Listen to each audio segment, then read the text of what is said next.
wacana tentang reposisi kepolisian ini bukan baru ini Bang digulirkan.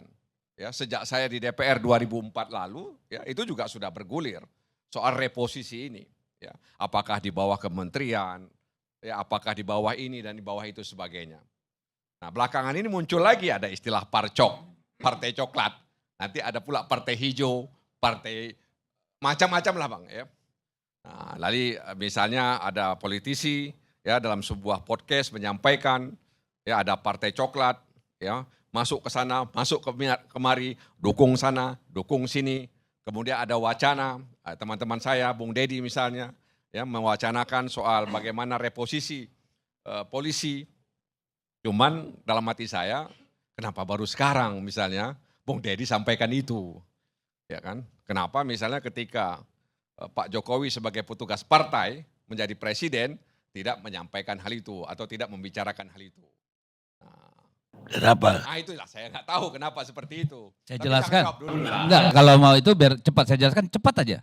Okay. Kita mengadakan pemilu langsung tuh 2005, 2008, 2010, 2017, 2020. Pernah enggak kita dengar seperti yang sekarang ini? Benih, soal dengar atau tidak dengar itu tergantung kita masing-masing. Iya, enggak, makanya saya tanya aja langsung. Pernah enggak kita dengar kekacauan seperti yang terjadi sekarang? Ya bisa saja terdengar, cuman mungkin Ya, jangan bisa saja, kan kita sama-sama ada ya, di DPR. Bisa saja itu artinya Nah. ada, ya, tapi sayup-sayup atau ada dia gemanya besar. Nah itu yang kadang-kadang pertanyaan sebahagian Ya oke, teman-teman begitu. makanya kalau pertanyaan tadi kenapa selama ini enggak?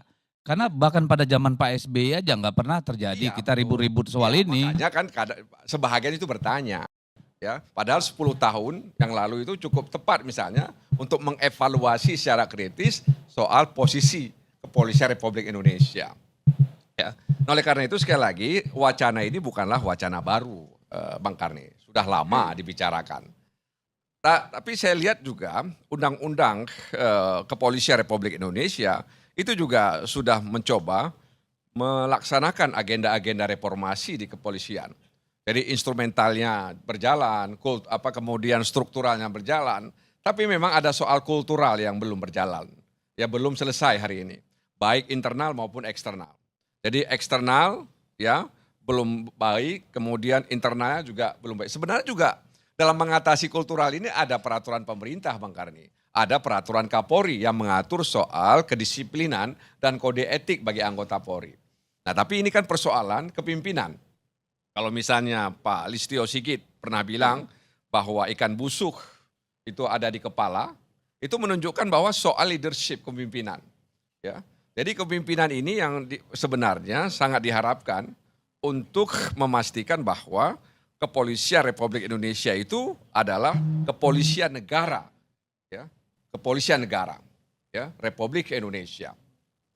Oleh karena itu, Karni, ya, memang hari ini, ya, kalau polisi, ya, tergoda dengan kekuasaan, dengan politik, maka mereka bisa diseret-seret.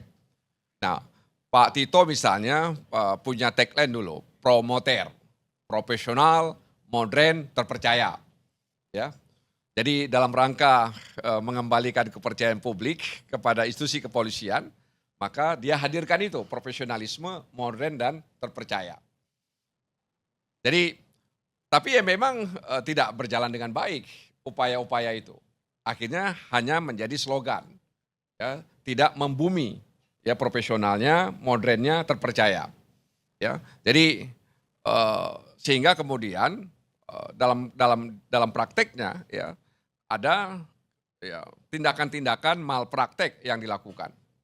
Nah oleh karena itu Bang Karni, memang kalau saya pribadi kondisi posisi polisi hari ini, kepolisian Republik Indonesia hari ini sudah tepat di bawah presiden, bertanggung jawab kepada presiden.